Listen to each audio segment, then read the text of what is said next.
Honorable Chair, honorable members, Minister and Deputy Minister.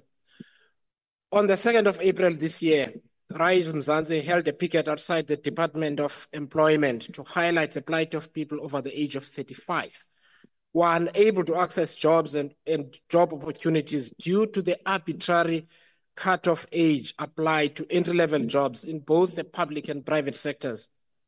This is ostensibly to solve the youth unemployment problem. It does not.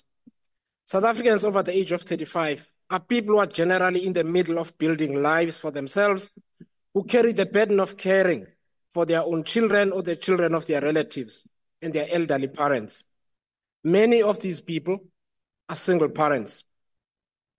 Because of this exclusion, there are 2.9 million people aged between 36 and 44 who are of prime working age and who are unable to access jobs and skills training opportunities. They are forced into a life of poverty. At best, they are only able to get temporary jobs that pay very little or create informal work that does not enable them to put food on the table for their families or to even build a home of their own. During this picket, we delivered a memorandum of demands on behalf of these South Africans, which has not yet been responded to. Minister, please lift this wage cap and lift it now.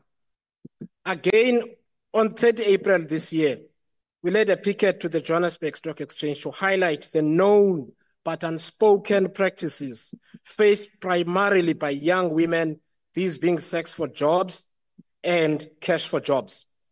These cash and sex for jobs syndicates and individuals manipulate recruitment processes primarily in the retail, fast food and mining sectors, which many of these companies listed with the JSE. Hence, we went there. Moreover, these wicked practices have become commonplace in the public sector, especially at local government. These need to stop. Your department, Minister, must intervene.